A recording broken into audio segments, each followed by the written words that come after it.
Le thème d'aujourd'hui sera Dieu le seul juge. Oui, effectivement. Alors, la première question que j'ai à vous poser, c'est en quoi Allah est le juge suprême? En quoi Allah est le juge suprême? Parce que tout simplement, Allah Azza wa Jal, il est le seul à connaître tous les détails, il connaît tous les paramètres d'une situation, d'une personne, de toute chose.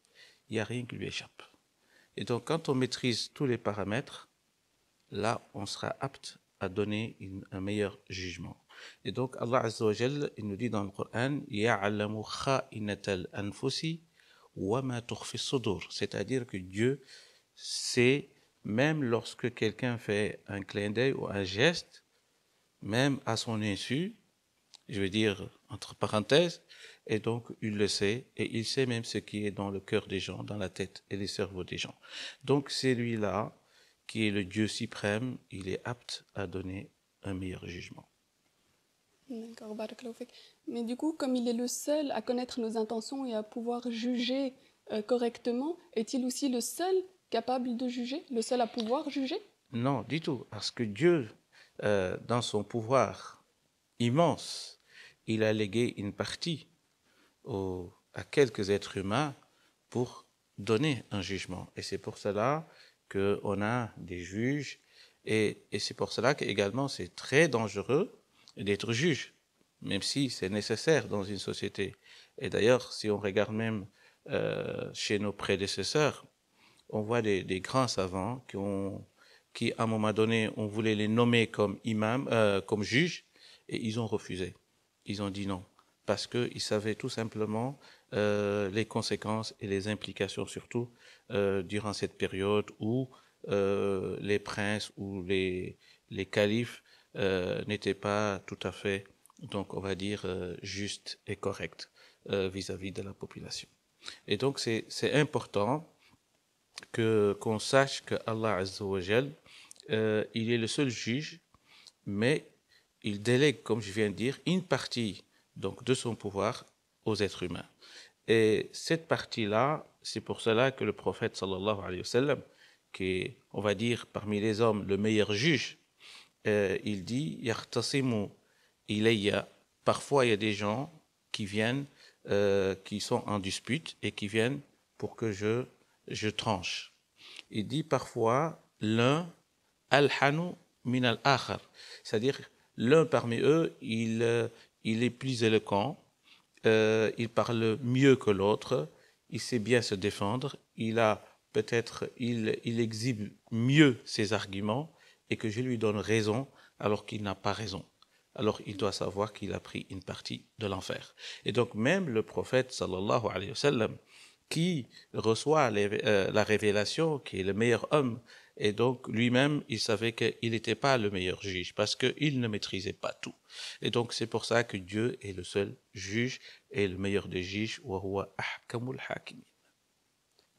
Il y a donc une certaine dangerosité, si on peut dire ça comme ça, de juger quelqu'un. Oui, effectivement, et c'est pour ça que le prophète d'ailleurs, sallallahu alayhi wa sallam, il a dit que si on juge alors que on donne une sentence alors que ce n'est pas la bonne, même si dans la charia, si le juge il est de bonne intention, il sera quand même récompensé, même si il n'a pas donné la bonne sentence. Euh, donc il est ma'jour, c'est-à-dire il sera récompensé, même si en fait il a commis une faute. Mais si il donne un bon jugement, il sera récompensé deux fois. Ça c'est dans un hadith que le prophète sallallahu alayhi wa sallam a dit. Alors maintenant, pour parler de la dangerosité donc du jugement, euh, je vais donner quelques anecdotes. On raconte que des personnes, des voyageurs qui étaient dans un bus et à un moment donné, il y avait des enfants donc qui jouaient et qui faisaient beaucoup de bruit, qui on peut dire même la pagaille dans le bus. Et puis, les gens, les passagers qui étaient dans le bus, chacun se regardait, chacun se dit dans sa tête, ou bien il dit à celui qui est à côté, mais ces enfants-là, ils sont mal éduqués, ils n'ont pas une bonne éducation.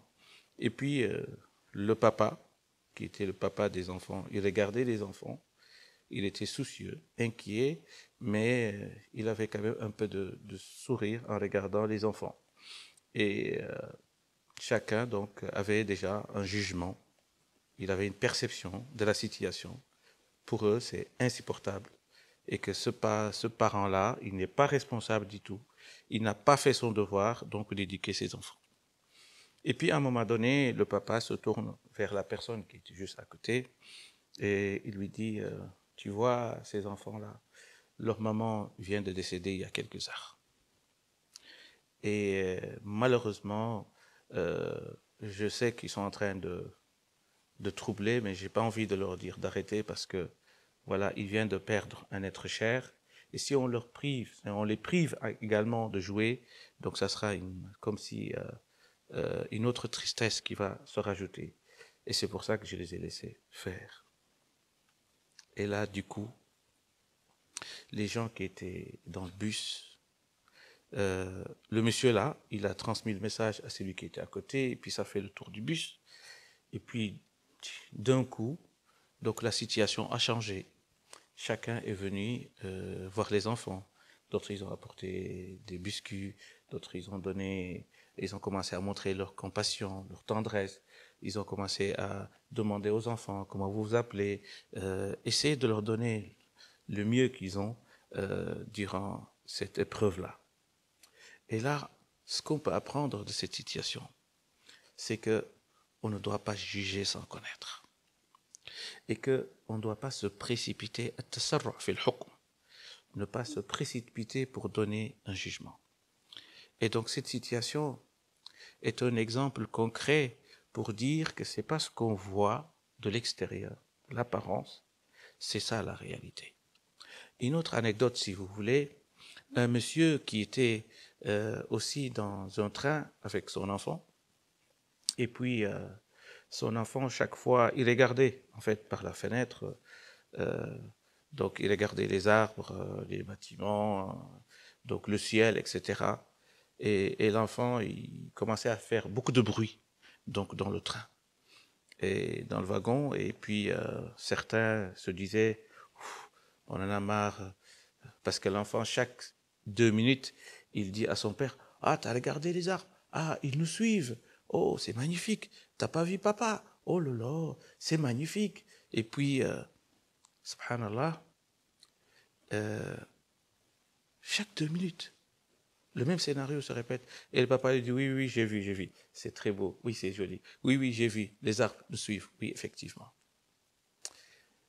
Subhanallah, les gens qui étaient donc dans le wagon, dans le train, ils étaient là, ils se disaient, oh, on en a marre, chacun, voilà, faisait la tête pour dire, bon, basta, quoi, on en a marre, etc. Et puis, il y a un monsieur qui était curieux, il s'est tourné vers le père, il lui dit, ton fils, tu devrais le ramener chez le médecin parce que je trouve qu'il n'est pas normal, qu'il est malade, qu'il faut qu'il aille voir un médecin, etc. Et le papa lui dit, oui, effectivement, en fait, on vient chez le médecin, on vient de chez le médecin. Parce qu'en fait, mon fils, il était aveugle, il vient de retrouver sa vue. Et donc, il est émerveillé de ce qu'il voit. Et là, dans le wagon, tout le monde s'est tourné et s'est dit, ah, subhanallah. Vous voyez, donc, eux, ils avaient un jugement. Ils étaient un peu, on va dire, attristés même de la situation, parce qu'ils ne pouvaient pas s'y porter. Mais maintenant, ils peuvent supporter la situation. Ils sont même heureux de cette situation, de voir cet enfant-là. Et chaque 2 minutes, il dit à son papa, regarde, les arbres nous suivent, regarde, les maisons nous suivent. Ça, c'est un exemple également. Un autre exemple pour expliquer tout simplement donc la dangerosité de juger. Et surtout, les clichés que les gens font aujourd'hui, des personnes de leur entourage, lieu de travail, les gens qui nous côtoient. En fait, les gens s'empressent de juger à la première... À la première vue, voilà, ou bien... En fait, on a des cases et on met les gens dans ces cases-là, on les catégorise, on les classe selon notre perception donc des choses. Et c'est ça qui est dangereux, en fait. Parce qu'on ne les juge pas parce que de ce qu'ils sont, ces personnes-là, de ce qu'elles sont, ces personnes, mais on les juge selon nous, notre perception personnelle et, on va dire, parfois égoïste. Et c'est pour cela que c'est très dangereux. Euh, euh, moi, je préfère qu'on me juge que de juger. Tout à fait. Professeur, peut-être pour nous aider justement à se remettre en question, à ne pas juger trop vite, vous pourriez peut-être nous parler des conséquences du faux jugement? Oui, parce que le faux jugement entraîne ce qu'on appelle l'injustice, préjudice, causer du tort à quelqu'un. Et lorsque le faux jugement, dans le sens où, ici on parle du faux jugement, pas de le faux jugement comme on l'entend souvent, c'est-à-dire de témoigner sur quelqu'un alors que c'est faux. Ici, on parle de catégoriser les gens, les mettre dans des cases. Et voir quelqu'un dans la rue, ou bien rencontrer quelqu'un, tu dis, oh, il est orgueilleux, ou bien tu dis, oh, il est méchant, ou voilà, des choses comme ça. Ou bien on dit que c'est pas un bon musulman, il est égaré, des choses comme ça, alors qu'on ne maîtrise pas tout. On ne sait pas ce qui se passe dans la vie de cette personne. On n'a pas tous les paramètres. Et c'est pour cela que juger quelqu'un sans avoir tous ces paramètres-là, et même parfois on a tous ces paramètres-là, on n'a même pas le droit de juger. Parfois. Parce que le prophète sallallahu alayhi wa sallam, pendant la bataille de Uhud, il n'était pas content de certains, on va dire, polythéistes de la Mecque, donc les non-musulmans, de tout ce qui s'est passé pendant cette bataille, parce qu'il a souffert, il a subi des choses, on va dire, abominables ce jour-là, puisque c'est quasiment une défaite pour les musulmans. Et ce qui s'est passé, c'est que le prophète sallallahu alayhi wa sallam, il priait, et après son recours, en fait, quand il s'est incliné, il se levait dans la prière, en fait, il invoquait contre certains polythéistes de la Mecque. Allahumma al'in fulan, qu'Allah maudisse tel et tel et tel. Et parfois, il citait des noms. Et puis, Allah Azza wa Jal, il descend le Coran en lui disant Laysa laka min al-amri shay. Laysa laka min al-amri shay. C'est-à-dire, tu n'as pas à même invoquer contre ces personnes-là, même si ces personnes-là œuvrent pour contrecarrer donc l'œuvre de Dieu, qui est l'islam. Tu n'as pas le droit. أو يتوب عليهم أو يعذبهم فإنهم ظالمون. Allah dit, ces gens-là, qu'ils se repentissent, ou Allah Azza wa Jal les châtie, sache que tu n'as rien à dire sur leur situation, même s'ils sont des gens injustes. Vous voyez, et donc c'est très important de ne pas donc émettre des jugements, surtout quand on ne maîtrise pas tout. J'avais justement une question par rapport à ça, c'est qu'est-ce que le mot juger implique dans le Coran, mis à part peut-être ce que vous venez d'expliquer. Oui, je vais seulement rajouter, parce que je n'avais pas terminé la question, j'ai parlé de l'injustice, j'ai parlé qu'on cause du tort à quelqu'un, parce que c'est lui qu'on a jugé alors qu'il n'a rien fait. En fait, cette personne-là fait partie des personnes, lorsqu'elles invoquent Dieu, Dieu ne rejettera pas leur invocation. Parce qu'il est madloum. On lui a porté préjudice. Et c'est pour cela qu'il y a des vers très intéressants de l'imam Ali ibn Abi Talib, le 4e calife, et certains disent que c'est des vers de l'imam Shafi'i, donc le fondateur du rite shafi'ite. Il disait لا تظلمن إذا ما كنت مقتدرا فالظلم يرجع أو ترجع عقباه إلى الندم تنام عيناك والمظلوم منتبه يدعو عليك وعين الله لم تنمي. Il dit, subhanallah, c'est des vers très touchants, mais qui peut éveiller notre conscience et qui peut qui peut attirer également notre attention si on y réfléchit profondément. Il nous dit La tazlimanna idha ma kunta muqtadira. Il ne faut pas porter préjudice à quelqu'un, surtout quand tu es en position de force.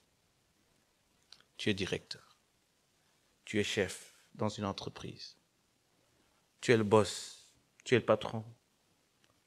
En fait, lorsque tu causes du tort à tes employés ou ceux qui sont en dessous de toi, qui travaillent pour toi ou pour l'entreprise, sache que ce que tu fais est plus que dangereux. Plus que dangereux. Parce que si vous étiez au même niveau, c'est déjà dangereux. Mais là, vous avez du pouvoir sur eux, c'est-à-dire que Dieu t'a octroyé un pouvoir au-dessus. Et toi, tu exerces ton pouvoir que Dieu t'a donné sur des personnes qui t'ont rien fait. Et là, il dit La tazlimanna idha ma kunta muqtadira. Fadhulmu yarji'u uqbahu ila nadami. Sache que ce préjudice, tôt ou tard, vous allez le regretter. Tôt ou tard. Parce que si vous ne payez pas ici, vous allez payer dans l'autre là. Et c'est pour ça d'ailleurs le sens. Dieu est le seul juge. Dieu est le seul juge. C'est-à-dire que même ici, si on t'a jugé mal, sache que là-bas, tu seras bien jugé par le juge qui maîtrise tous les paramètres. Et là, il nous dit, Tanamu aynak. Voilà, tu as causé du tort, tu as porté préjudice à quelqu'un. Pour toi, cette personne ne signifie rien. C'est un simple employé, c'est quelqu'un qui travaille pour toi. Tu l'as fait, tu rentres chez toi, tu manges, tu bois, tu vois tes enfants, tu vois ta femme, etc. Tu rigoles. Comme si rien ne s'est passé.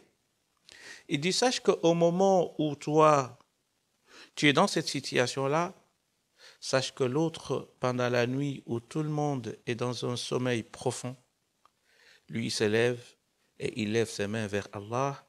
Il dit, Allah, je veux que tu fasses le meilleur jugement pour moi envers cette personne. Et là, à ce moment-là, toi, tu es en train peut-être même de ronfler dans ton profond sommeil. Et que lui, il n'a pas le sommeil parce qu'il s'est senti lésé, parce qu'on lui a porté préjudice. Et donc, il se lève la nuit pour invoquer contre toi. Il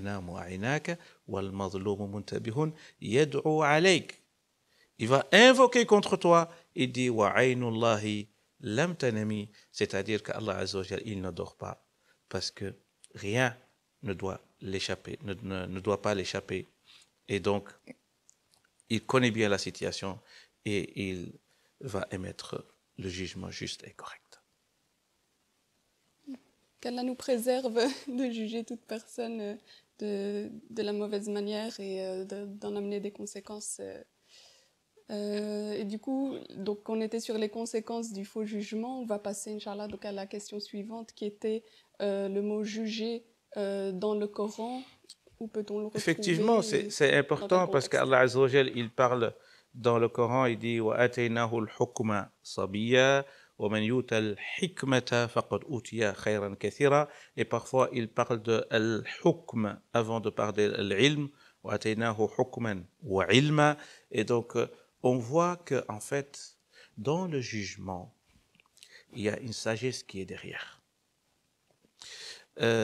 Parce que le mot hukm et hikma et al-hakam, trois mots. Le juge, c'est lui qui émet un jugement, comme le juge au tribunal. C'est le hakam, c'est le qadi. Il y a le hukm, qui est le pouvoir. Il y a al-hikma, qui est la sagesse. En fait, les trois mots ont la même racine. C'est hakama.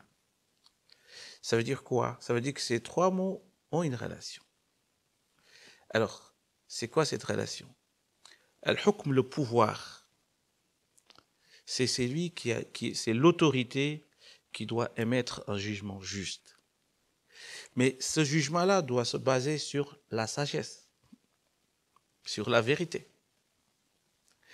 Et donc, tout jugement, le fondement de ce jugement doit être la sagesse. Et ça veut dire quoi la sagesse? C'est an yada'a kulla shay'in fi makani, fi mahalli. C'est-à-dire de mettre chaque chose à sa place. Celui qui a tort, on doit le mettre dans le cas de ceux qui ont tort. Celui qui a la vérité, on le met dans cette case-là. Et c'est ça la sagesse. Et la sagesse est la base de tout jugement. Donc Voilà normalement, il n'y a qu'une personne sage qui devrait pouvoir juger. effectivement, وما تسقط من ورقة ولا حبة في ظلمات الأرض ولا رطب ولا يابس إلا في كتاب مبين. الله لا إله إلا jusqu'à la fin, il nous dit يعلم ما في البر والبحر إلى آخره. Allah Azza wa Jal, il sait tout. Il n'y a rien qui lui échappe. Et donc, ما لهذا الكتاب لا يغادر صغيرة ولا كبيرة إلا أحصاها, même le jour du jugement dernier. Donc, Allah Azza wa Jal, il a mis à côté de nous des anges, kiraman katibin, qui notent tout ce qu'on fait. Et donc, il n'y a rien qui lui échappe. Et donc, c'est pour cela, nous devons tous être vigilants et de ne pas juger, et surtout de ne pas avoir dans notre cerveau des cases où on place les gens où on veut. J'ai une dernière question à vous poser. Oui. On entend souvent parmi les jeunes et parmi les moins jeunes même la phrase non, de toute façon, il n'y a que Dieu qui peut me juger. Qu'est-ce qu'on peut répondre à ces personnes? Oui, c'est une phrase, on va dire, c'est une monnaie courante aujourd'hui dans notre société, surtout pour certaines personnes qui, en fait, qui font des choses, on va dire, incorrectes. C'est des gens qui boivent ou qui font des choses, en fait, que l'islam n'agrée pas. Et puis, après, ils vont vous dire, de toute façon, Dieu est le seul juge. En fait, pour eux, c'est un mot, c'est une phrase qu'ils balancent comme ça pour éviter qu'on leur fasse donc la morale ou on leur fasse une exhortation, etc. Et donc, on n'a pas le droit de juger, c'est vrai, on n'a pas à dire cette personne-là ira en enfer parce qu'il boit, parce que il a causé du tort à quelqu'un ou il a fait quelque chose que l'islam n'agrée pas. On n'a pas ce droit donc de juger cette personne-là. Mais on a quand même le droit, on va dire, de le faire revenir à la raison, de lui faire une exhortation, surtout quand on sait que ça peut être utile pour la personne. Et surtout, c'est ce qu'on appelle le principe de l'amr bil ma'rouf wa nahy anil munkar, c'est-à-dire ordonner le bien ou le convenable et interdire le blâmable. Et donc ça fait partie donc de ce que l'islam recommande à chaque musulman, chacun à son niveau. Donc si c'est une autorité, il doit faire l'amr bil ma'rouf. Si c'est un savant, c'est par sa parole. Si c'est un être simple qui n'a pas de pouvoir, donc soit il doit sentir qu'il y a un mal qui se passe et il doit ressentir la douleur dans son cœur. Donc chacun à son niveau selon le hadith. من رأى منكم منكرا فليغيره بيده فإن لم يستطع فبلسانه فإن لم يستطع فبقلبه وذلك أضعف الإيمان.